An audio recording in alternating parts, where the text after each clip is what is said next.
Hello, everybody. Welcome. I'm really excited to have a return guest. This is Titus. Titus, say hello to the audience. Hello. All right.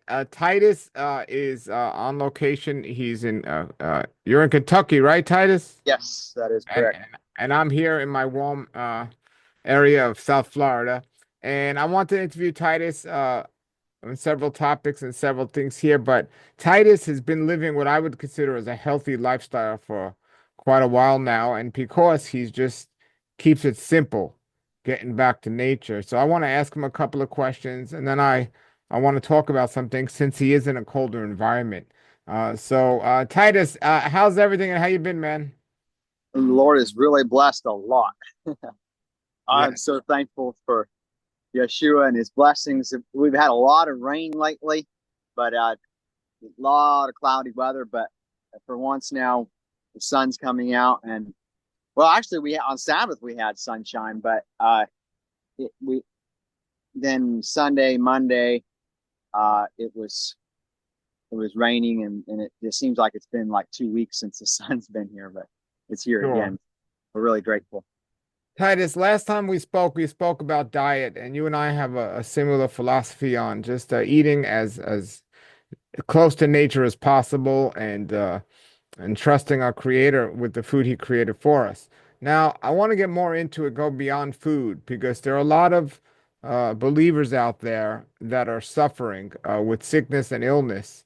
And there's other things people can do to maintain, or especially if they're suffering, help themselves with the same philosophy of nature and the natural things that our creator provide.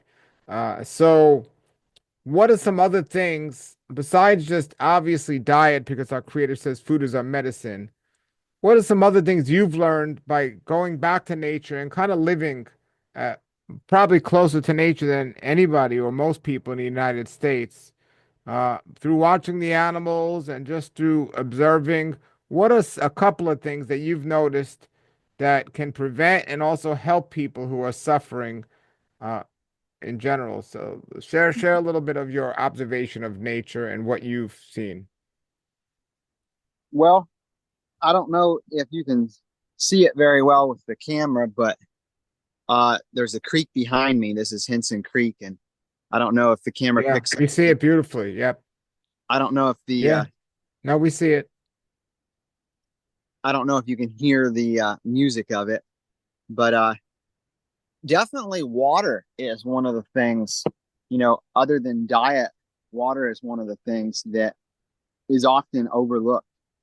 So there's times when I felt like really tired and I just have to take a nap, or I'm not tired enough. I'm just so tired I can't get my work done. And just by drinking water, all of a sudden I'm like, wow, I feel great. Like I feel energized.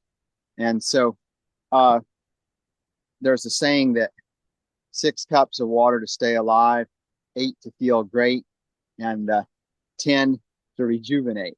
So you definitely, like, one of the health habits that has really helped me is first thing when I wake up in the morning to drink 1 quart of water, and preferably like at room temperature, not really cold.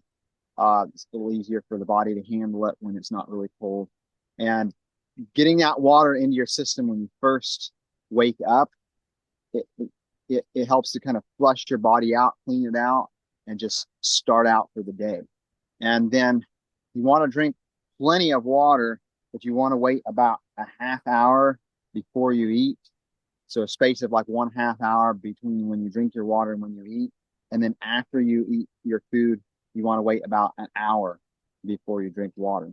Because otherwise, if you drink water with your meals or some other liquid with, or some other drink with your meals, you're diluting the stomach acid. And so uh, it kind of works against, your stomach has to work harder.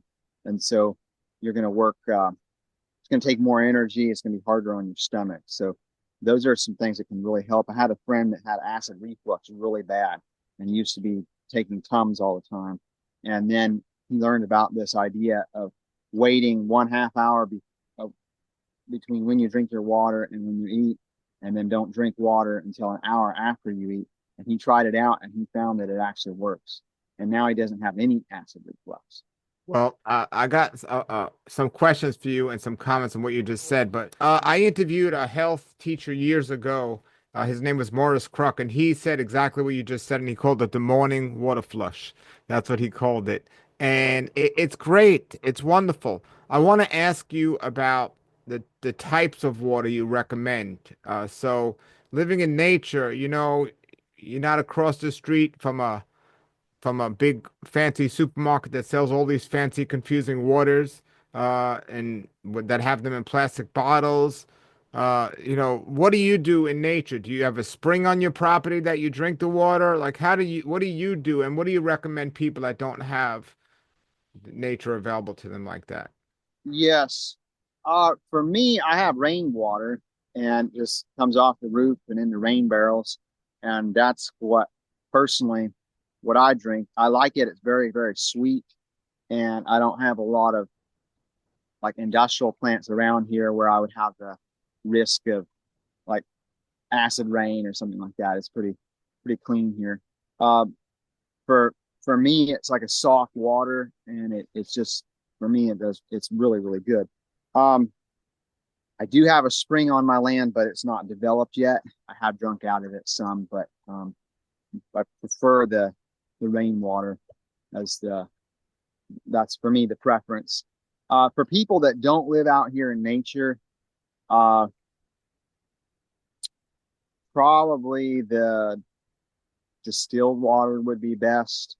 Um, but yeah, I feel bad for people who don't have access to it's good water if you have to uh, buy it You, from the supermarket. Although there are some charcoal filters that you can buy that they do work pretty well, and if you put your tap water through those, it'll filter out a lot of the stuff, and you can get pretty decent water through a good charcoal do filter. you filter your water at all? I don't. No, I just give it right out of the rain barrel. Now, some people recommend when they do that morning flush to put lemon in it, making it lemon water. What have you heard of that? Have you done that? What's your opinion of that? I've heard of that. I personally I haven't done that. I do believe that any citrus that you eat, you should definitely rinse out your water, rinse out your mouth with water when you're done with it, because of the acid it can kind of eat away at your teeth. Sure. Now, Yeah, lemon water is definitely cleansing. That's definitely a good idea. now also with the water that you're drinking, I know you live near an Amish community. And I was in Ohio years ago, and there was an Amish community there that used to distill the water with the maple, and the distilled water literally tasted like maple syrup. Have you ever heard of that? Oh wow, no, I haven't heard of that. That's very It was interesting. amazing. It was really amazing. It left a maple syrup aftertaste in it. It was really amazing. And now, in terms of storing water, uh, do you like you get this rainwater that's going into your rain barrel? Do you filter it at all at No, any point? Okay. So where does it store? Is the water barrel that you contain it in plastic or is it a glass? plastic 55-gallon drum. Now, the people need to be concerned with the type of drum they might be using, the type of plastic, or is it doesn't matter what type of plastic it is? That's a good question. I think that these drums had some kind of food grade. I think they're like a food grade type drum. That's a good question. I'm not really knowledgeable about which type of plastic to steer clear from and which is. Okay. Uh, Now, on some of the containers, it should be, from my understanding, it should be blocked out from the sun because if it's a clearer plastic, algae can build up inside the water that's being stored in there. mhm. So if somebody does have like a clear plastic container, better to paint it black or something. Have you heard something like that? Yes, the the sunshine can encourage the growth of algae. That's true. Uh, for me in my situation, this time of year, I have the top of the barrel is open, and I don't have any issues with algae like during the fall, winter, early spring. But in the summertime, it can be an issue. Although sunshine does kill bacteria. So you kind of have that. Uh, yeah. Um, the sunshine killing the bacteria is definitely uh, some a benefit as well. Absolutely. So, with this as well, with the water, if a person's diet has a lot of liquid in it versus somebody who has a lot of dehydrating foods, do you think that amount needed would make a difference? Because I interview people that like fruitarians, they eat mostly juicy fruits. So, do you think they don't require as much water as someone who's, let's say, eating bread and grain products all day, where it sucks up the water from the body? Do you think that makes a difference? Yeah, definitely. I would say someone who's eating a lot of fruit, they're getting more of their water that their body needs on a daily basis. They're getting more of that in their just from their diet.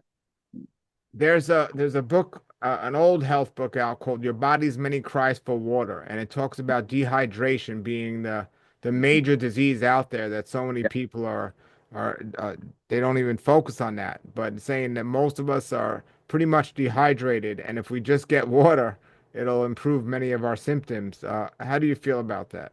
Oh yeah, that I've read that book. That's a fascinating book, and that's one reason why they typically first thing when you go to the emergency room they put an IV in, and then you start feeling better because most people are dehydrated, and you're getting some hydration like directly into you, and so of course then they can put medication in really quickly too. But yes, uh, a lot of people are just chronically dehydrated. They're not drinking water. They're drinking lots of soda pop and coffee, and those can actually dry you out and leave you more dehydrated. So there's nothing that is as hydrating and as good for you as just pure water. One of the things that's popular these days, or getting popular, is something called dry fasting, which means fasting without any liquid, without any water at all. But from all the experts and doctors I've recommend I speak to who run fasting retreats and so on, they say that's not wise to do. If you're doing a long-term water fast, you should definitely have water. And in my research, even in the scriptures, people assume that Moses didn't have any water or food for 40 days, but some of the research suggested that he did. Regardless, do you think dry fasting is just as beneficial as water fasting, or do you think if somebody's going to do a long-term fast, they should definitely have some water in their diet? Water is very important. You know, the purpose of fasting is not to make your body suffer in order to gain some kind of reward from the Lord. That's not the purpose of fasting at all. Purpose of fasting is to have a clear mind so you can connect more with the Lord and you can hear his voice better. So when you have a lot of food in your stomach, there's a lot of blood and there's a lot of energy that's the body uses to try to deal with that food. And so if you're fasting and you don't have your stomach's completely empty, then your mind is going to be more clear and then you can connect better with your heavenly Father. That's the purpose of fasting, so you can hear his voice better. So, yes, I would really recommend that for those that are fasting, if you're going to abstain from food, definitely be drinking plenty of water. Sure. That during that time, your body can clean out, flush out the toxins. You need plenty of water. Now, I can't necessarily prove this from the scripture, but when Jesus fasted for 40 days and 40 nights, he was in the wilderness. I'm confident that he was drinking water during that time. Now, he wasn't eating food, but he was drinking water. I can't specifically prove that from the scriptures, but I do believe that when it says in the Bible that they were fasting, that it's referring to abstaining from food, not from water. Well, in general, food is really a distraction on every level because we eat so much more than we require. And it's a tremendous distraction. And we hear about, or we got in the habit of praying with our eyes closed so distractions don't distract us. But the Bible also connects fasting with praying for the very reason you said. It's not only about closing your eyes, it's about not focusing on anything, including the idol of the stomach and just focusing on the communication you're having in prayer with our Creator. Yes, absolutely. So, so now when you said distilled water was your something you'd recommend, and you do rainwater, which is distilled. Have you heard about, people say, well, if it's distilled, there's no minerals in the water, and that's not a good thing. We want to get water that has minerals. Have you heard that? And if you I've have, heard that. I don't really understand the reasoning behind that because if you're eating plenty of fruits, grains, nuts, vegetables, uh, you should be getting plenty of minerals with what you eat. So you shouldn't have to be getting minerals in your water. Now I have drunk well water that was had a little sulfur in it and it hurts. It's like, oh, but then after a while you get used to it. And I've heard that that sulfur is beneficial to you. And I have heard that if you get too much, some of the well water has really high iron, and then you can get too high of a uptake of iron in your diet. So it can the iron can be a detriment to you. sure, well, you live on a land there that you said has a spring, but it's not developed yet. What do you mean not developed? Well, eventually, I would like to probably dig down next to it and put like maybe a 18-inch or 2-inch culvert pipe that has holes perforated around the edge, and then the water could go in that pipe, and then I could maybe put a hand pump in there or some other way to get the water out. At the present time, it just kind of comes out of the ground, and I've drunk out of it some, but it would be better to develop it, be a little more efficient and get the water out.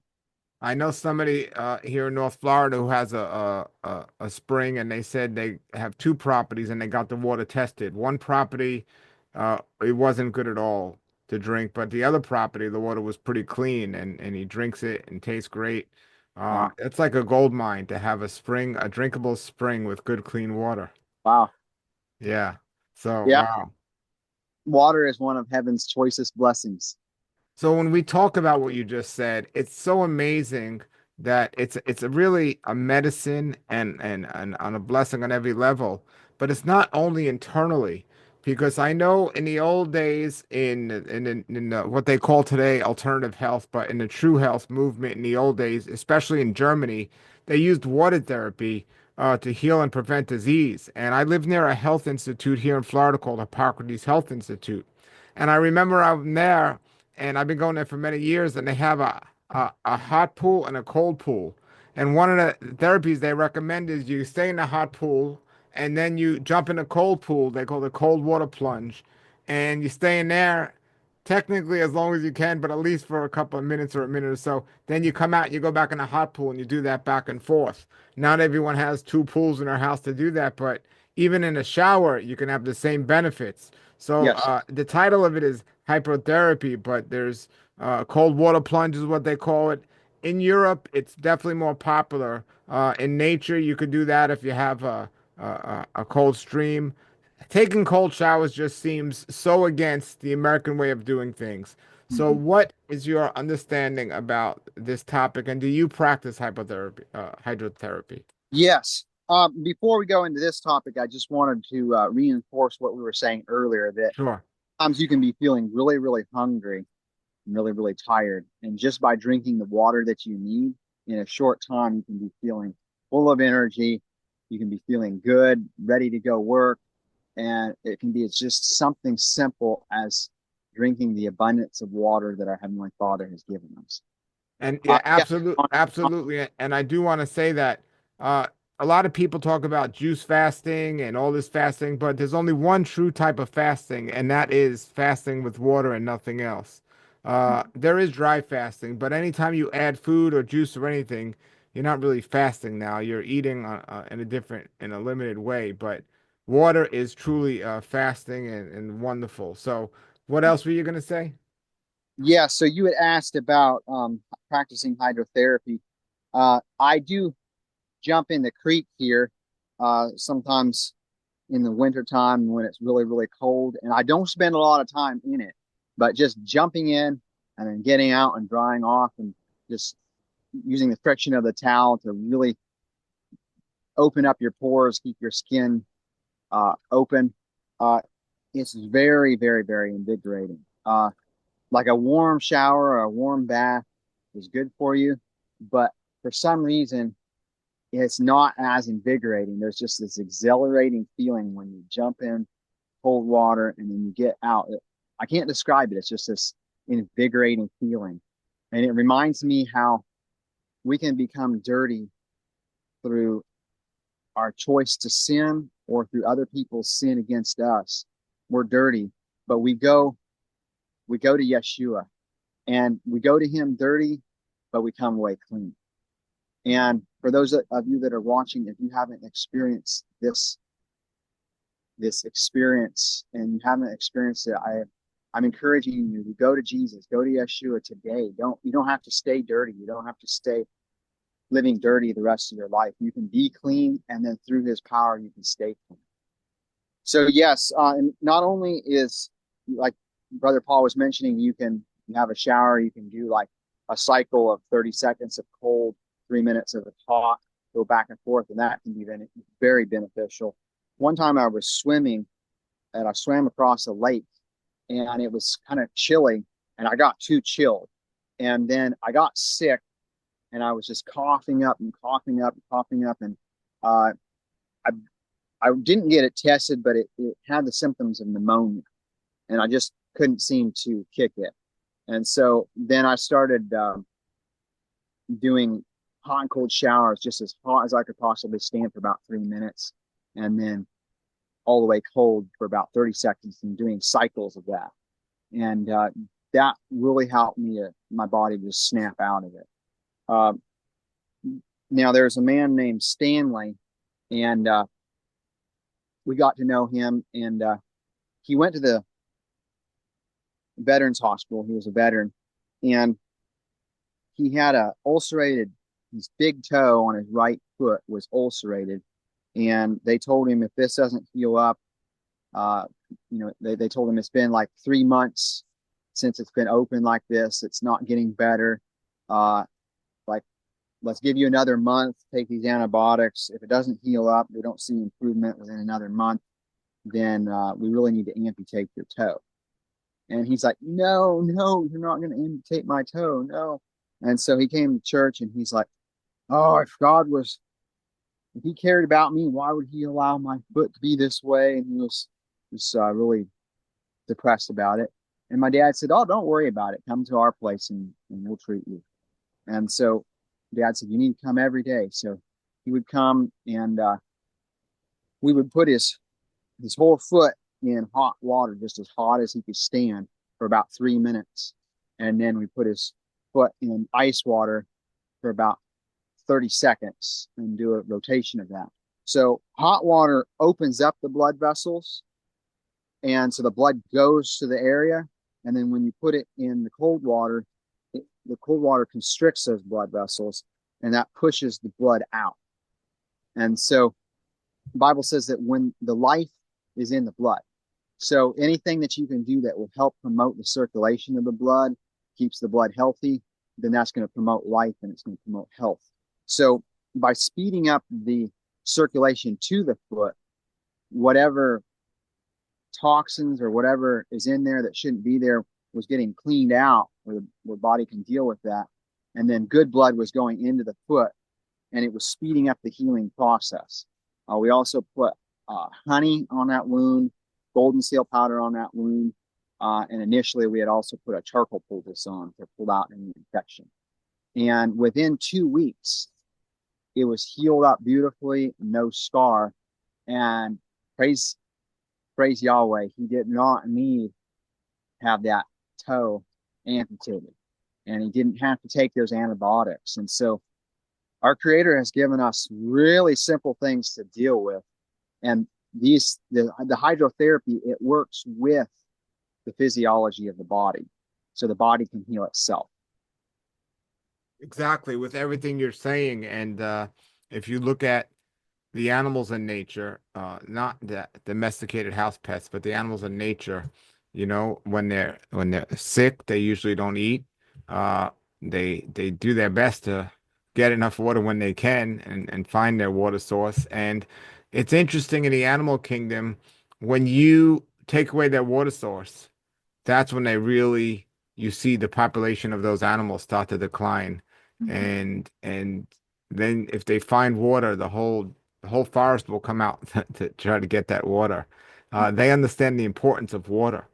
And now what we've done is we mix so much garbage in the water and so much crap in the water, and not only have that in some of our lakes, streams, and rivers and oceans, but we actually put that in a can and we give it to our children and our families. We call it, a pop drink or something else like this, but it's taking what our Creator gave us and making it unhealthy, which Mhm. is what seems to be done with so many things by the enemy's job, who's to kill and destroy, and just taking what our Creator gave us and turning it into something that's bad for us, but making us think that it's as good as the original thing he gave us.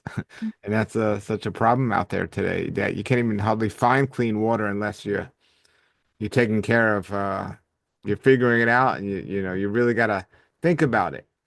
Yes. For those of us that have vehicles, we wouldn't take sugar water and pour it into the tank because we know that the engine was not designed to run on that. But we make the mistake of pouring sugar water into our bodies or in the bodies of our children. And how can we expect to be in good health and be able to serve our creator if we're putting this stuff into us? Like it doesn't make sense. One of the things I really had a tough time figuring out for years was what type of water I can get living in the city here. And I always felt the best water would be is if I had land in the middle of nowhere and the distance around was good to find the correct spring that's been tested. However, that's very unlikely. So how do you get the best water?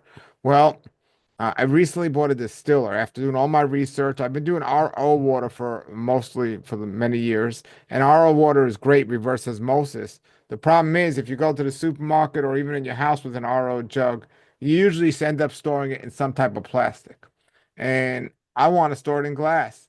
Well, I recently got a distiller for the first time in my house, and I distilled my water, and I was shocked because it was tap water that I distilled. And when I was done distilling it, the water was left over, or what was left over in the distiller after the water was distilled, was like a guck, this terrible looking guck. And they actually sell a distilled water cleaner to clean distillers like that because you're taking it out. So I did a little experiment and I tried redistilling the tap water to see if it leaves behind any of that guck. And it didn't. And it was like, so that's proof to me that distilled water truly works. Because if it Yeah, would have left guck after that, then I would have known, well, it does this to all water. But there's yeah. nothing in distilled water. And then you can get a TDS meter, which I do recommend everyone get a TDS meter and checking it and seeing if how many particles are in your water. Here's a great question, Titus. The biggest elimination organ of the body is, guess what? You know it, the skin, right? In yes. Okay. So people think the mouth hole, when they're putting water in the mouth, that's when it's getting in the body. But not only is the skin an eliminator, when you put something on the skin, it also gets in your body. So this is why I recommend a filter on a shower and so on. Because you might be drinking clean water, but if you take a shower with dirty water, it's not that good. So what's your bathing practice? Do you use a bath, a shower with just tap water? What do you do? Well, I don't have uh like city water, I don't have running water, but I have running water if I put a bucket and I put it in a bucket and run it from the creek to the house or from the rain barrel to the house. Uh I typically just jump in the creek or I take it inside from the rain barrel or from the creek and then warm it up on the stove. And then I have a bathtub inside. And so I can have a hot bath inside. But for me, the way I'm set up, it's just either jumping in the creek or a bathtub. Okay. So when you say you have no running water, let's explore that one a second. So no running water. So what did you choose that, or is it just no water option on your property? There's city water here. It's already plumbed to the house. It was plumbed to the house when I got it, but I didn't want to pay the bill. And uh, this city water here has got all kinds of chemicals in it, and so I didn't want to pay money for water that's poison. So I'm blessed with a creek and blessed with rain barrels, and so I just get along well without the city's water. Now, how long about the people around you? If they're is putting toxins like spring water, for example, if it's in within 100 miles of like a nuclear power plant, it's going to get in the ground. It's not good. So I know you mentioned your creek. Besides just people putting stuff in the creek, what about the land around it? Do you know what your neighbors are doing, and are any chemicals or factories close by that might be contaminating it at all?